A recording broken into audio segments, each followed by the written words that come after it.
जातेच त्या नमिता प्रधानकडे आणि विचारते तिला काय चाललंय काय तिचं हे। अंजू जरा धीराने घेशील? ती काय म्हणते ते आधी नीट समजून काय ऐकायचंय ती? आशू आत्या भेटली होती बाहेर, बँगलोरला जायचंय म्हणत होती। काय तू नको याच्यामध्ये पडूस, लगेच पुळका येईल तुला तिचा। हे बघ अंजू, मी काय म्हणतो ते आधी तुम्ही काही म्हणू नका, जग काय म्हणेल ना ते जरा बघा। आधीच तर दूधवाल्याला वाटतंय आपला संसार तीच चालवते म्हणून, आणि तो इन्स्पेक्टर होळकर टोमणा कसा मारला लक्षात आहे ना तुमच्या? मुलीला बरे नाही तर कशाला पाठवण्यात घराच्या बाहेर? आणि आता अचानक बंगलोरला गेली तर काय सांगणार तुम्ही त्याला? पैसे जास्ती मिळतात म्हणून आम्ही सांगले जा बाई बंगलोरला जा म्हणून? हे काय नाही, मी काय अश्विनीला पाठवणार नाही बंगलोरला, आणि जातेच त्या नमिताकडे जाऊन सांगते तिला आमच्या मुलीपासून ना 4 हात जरा लांबच राहा। 2 दिवस तिला सांभाळलीस, तिचं केलंस ना खूप झालं, आता नको बस। काही नाही, जातेच मी तिच्याकडे।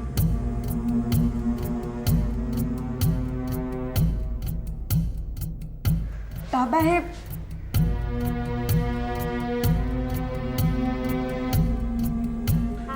आत्या, मला असं वाटतं की हे मी तुला सांगायची गरज नाही। तुला चांगलंच माहिती आहे की जगाच्या व्यवहारात खऱ्या खोट्यामधली सीमारेषा खूप पुसट असते। पण रक्ताचं नातं आणि भावना यांच्यात व्यवहारच होत नसतो शुभंकर।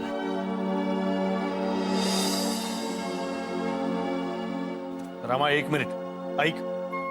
इथे आपण सगळेजण प्रॉब्लेमचं सोल्युशन काढायला बसलोय, प्रॉब्लेम वाढवायला नाही। हे बघा, कोणत्याही गोष्टीवर जेव्हा तात्पुरते उपाय शोधले जातात ना, तेव्हा तो प्रॉब्लेम सोडवायला नाही तर वाढवायलाच आपण मदत करत असतो। आत्या, आपले परतीचे दोर कापले गेलेत आता।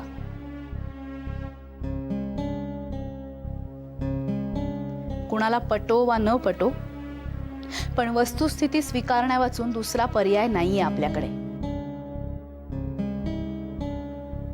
त्यामुळे यापुढे काय केल्यामुळे सगळ्यांचं भलं होईल हाच विचार आपल्याला करायला लागेल। मीराचं म्हणणं अगदी बरोबर आहे आत्या,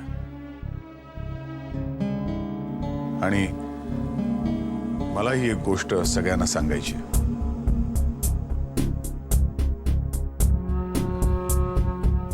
नमिताला काही प्रॉब्लेम्स असल्यामुळे आमच्या पुढे फक्त एकच चॉईस होता, फक्त माझाच अंश असलेलं बाळ जन्माला घालणं आम्हाला शक्य होतं।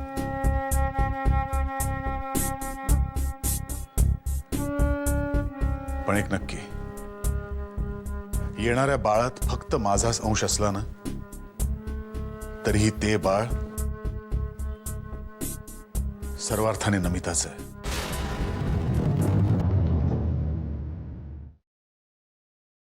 कारण मी आणि नमिता वेगळे नाहीच आहोत, एकच आहोत आम्ही।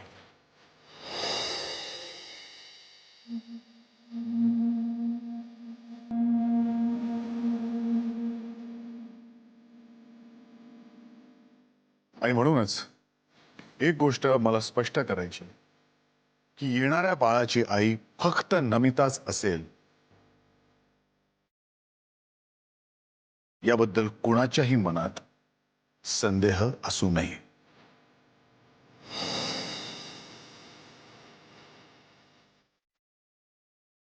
अरे आपण ढीगभर म्हणू की नमिताच आई आहे म्हणून, पण गरोदर कोण आहे कोण नाही हे जगासमोर दिसणारच आहे ना।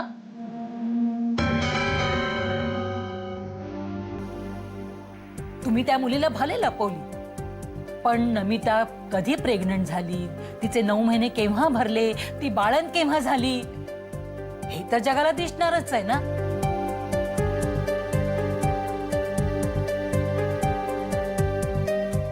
नमिता, बाळ रागवू नकोस, पण हे सगळं होणारच आहे ग।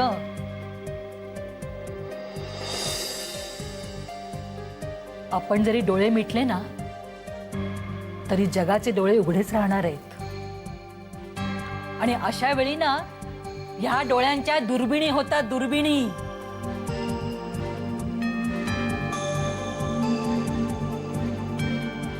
मीरा, हे तुझ्या तरी लक्षात यायला हवं होतं ग.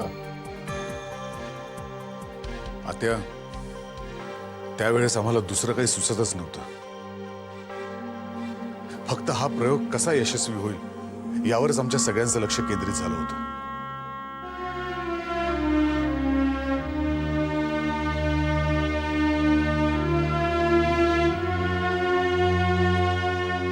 मला वाटतं नमिताला सुद्धा 7-8 महिन्याकरता कुठेतरी बाहेर पाठवावं.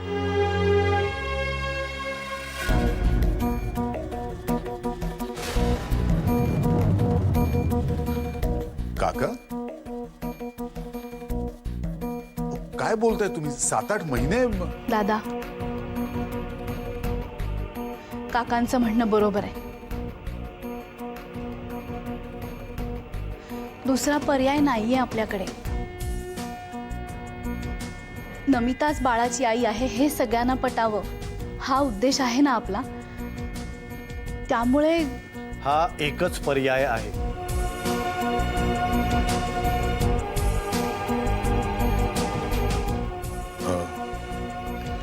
हा प्रॉब्लेम इतका मोठा आहे की याबद्दल असा लगेच निर्णय नाही घेता येणार.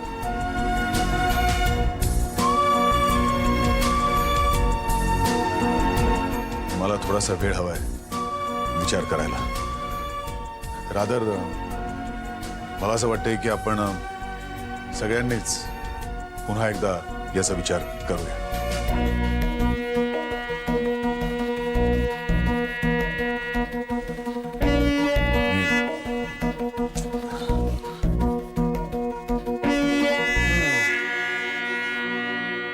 अर्थात तोपर्यंत ही गोष्ट कोणालाही कळता कामा नये.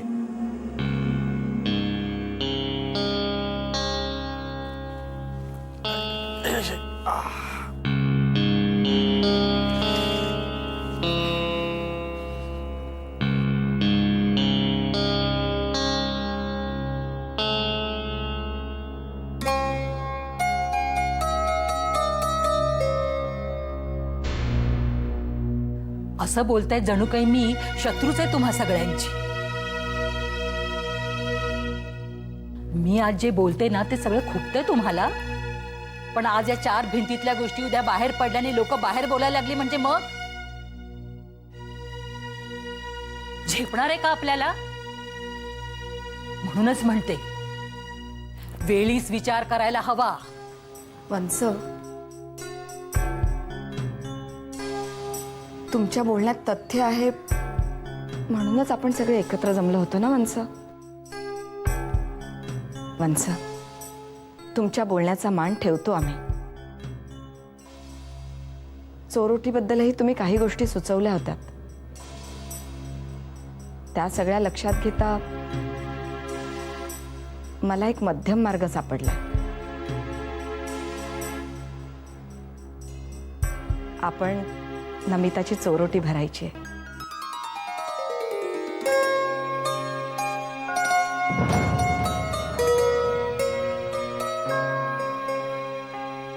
मला नमिताच्या सगळ्या हौशी, सगळ्या इच्छा पूर्ण करायच्या.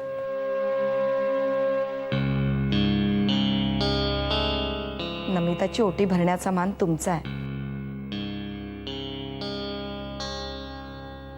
आशूसाठी आपण देवाजवळ आशीर्वाद मागूया.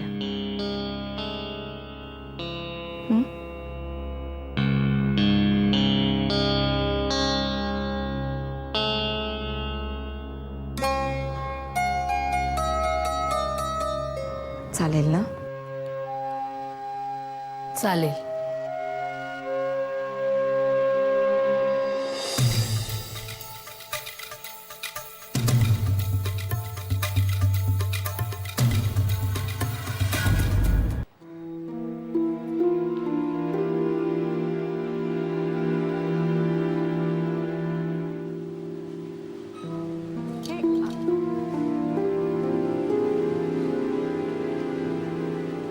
काय नाही म्हणाले ना? शिट यार, काय प्रॉब्लेम आहे. श्रुती आता काय करायचं? शू शू प्लीज रडू नकोस यार, काहीतरी मार्ग निघेल ना. वेळ खूप कमी आहे किटी, आणि हा एकच मार्ग होता. आता सगळ्यांना कळणार. शू हे बघ, अशू बी ब्रेव. फोन घे आधी तो. अशू फोन घे, ऐक माझं, घे. काहीतरी मार्ग निघेल.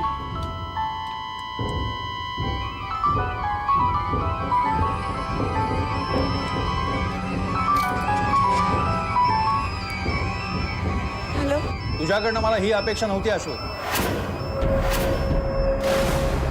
म्हणजे तुम्हाला कसं कळलं? अगं कसं कळलं म्हणजे काय? जग जाहीर आहे ही गोष्ट. काय? आशू, तू आजारी आहेस ही गोष्ट सगळ्यांना माहिती आहे. 4 वेळा तुझ्या दादाला फोन केला होता, आणि तुझा साधा एक फोन नाही मला. चूक झाली काका, चुकलं माझं, खूप चुकलं. बरं ठीक आहे, चूक कळली ना तुला तुझी. माणसाला चूक कळली की त्याने ती मान्य करावी आणि सुधारावी, मग झालं. काही काही चुका नाही सुधारतायत काका. आशू, अगं रडतेस का तू? रडू नकोस ग वेडाबाई, आणि ह्या म्हाताऱ्यालाही रडवू नकोस. हा, शांत हो बाळा. ठेवतो ग फोन. हो काका.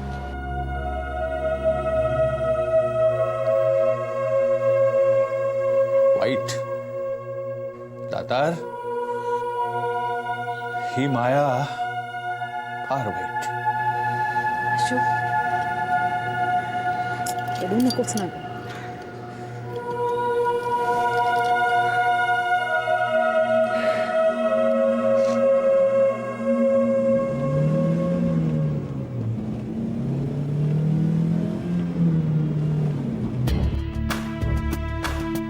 आशूला 6-7 महिने दूर पाठवायचं?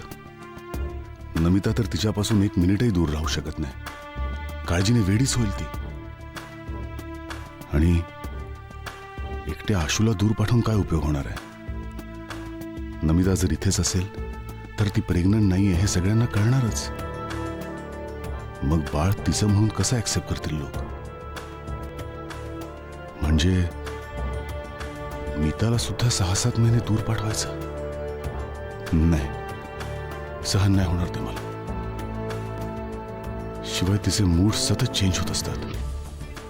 तिला माझ्या नजरेसमोरच ठेवायला हवं. पण काय करू मग मी? काहीच कळत नाहीये.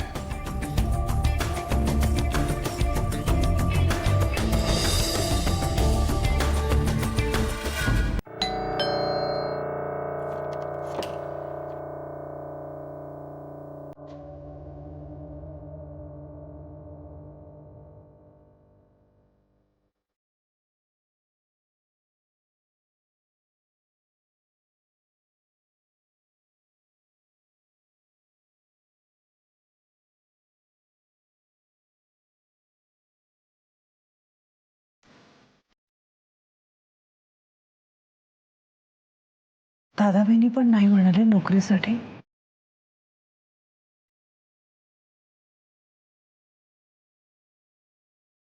आता काय करायचं? कदाचित हळूहळू पटेल त्यांना. आपण धीर सोडता कामा नये. आपण उद्याचाच दिवस ठरवतोय. उद्या म्हणजे उद्याच ठरवतोय तुझी चोरोटी भरायचं. 3रा महिना आहे ना? चोरोटी माहिती आहे ना तुला? मला माहिती आहे. जालन्याला ना माझ्या एका मैत्रिणीची भरली होती. अरे वा, मस्तच झालं. उद्या मी स्वतः नटवणार आहे तुला. बाळाच्या येण्याचं इतकं सुंदर स्वागत आपल्या परंपरेत आहे. किती बरं झालं ना. खरं तर ही गुड न्यूज घरात आल्यापासून आपण काही एन्जॉयच केलेलं नाही. सतत मनस्ताप, वादविवाद, काही मंगल, काही पवित्र असं घडलंच नाही. आता बाळाच्या सुखासाठी, आरोग्यासाठी इतका सुंदर संस्कार आहे ना, हा आता आपण चुकवायचा नाही. ही ओटी देवासमोर भरून देवाचे आशीर्वाद घ्यायचे, म्हणजे पुढचं सगळं व्यवस्थित आणि नीट होईल.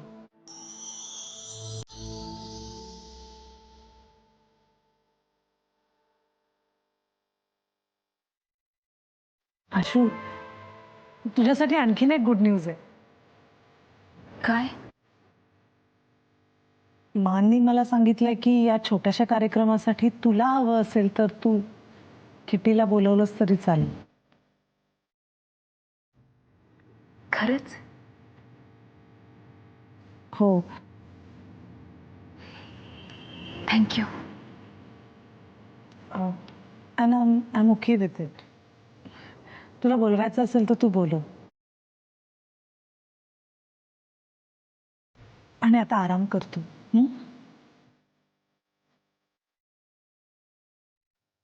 Ashu,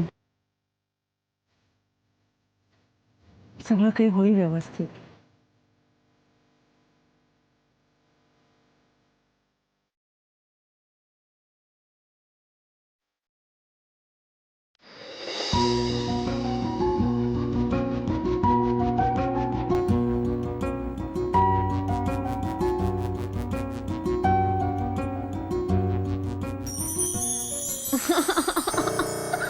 Rohan, I hate you like anything.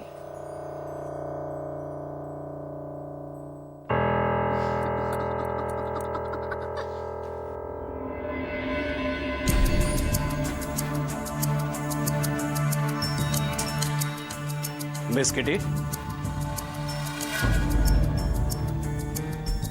Excuse me, कोण आहात तुम्ही? हॅलो मिस्टर, ही काय पद्धत आहे कुणाच्या तरी घरी अशी डिरेक्टली घुसायची? बोला ना. मी inspector Holkar, police inspector Holkar. Ashwini Deodhar इथेच राहते? हो, इथेच राहते. तिच्या भावानं आणि बहिणीने सांगितलं ती इथेच राहते. हो, बसा ना तुम्ही, मी तुमच्यासाठी पाणी घेऊन येते. कुठे आहेत अश्विनीबाई? कुठे आहेत? आहे ना, घरातच आहे. झोपली आहे का हो? झोपली आहे? हां. इतके लवकर? आजारी आहे ना ती, त्यामुळे. हो, तिच्या बहिणीने सांगितलं मला ती आजारी आहे. हो. बघा बघा जरा उठतायत का बघा, म्हणजे जागे असतील तर मला बोलता येईल त्यांच्याशी. अहो, उठवलं असतं मी तिला, पण वाय डोंट यू अंडरस्टँड, आजारी आहे ना ती, आणि औषध दिलंय मी तिला आत्ताच, तर औषधाचा सुद्धा परिणाम असू शकतो. आजारी माणसाला कसं उठवायचं ना. काही निरोप द्यायचा आहे का तिला? मला सांगा ना काय काम होतं, मी सांगते तिला. नाही, मी तुम्हाला नाही सांगू शकत. अच्छा,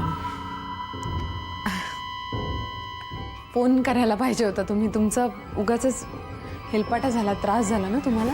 त्रास कसला किती माहिती, माझाही फायदाच आहे त्या. फायदा? तुम्ही नका पडू होत्या. तुम्ही आज जा आणि बघा एकदा त्या जागे आहेत का ते. अहो, पण तिला आता तुम्ही आज जा आणि बघा.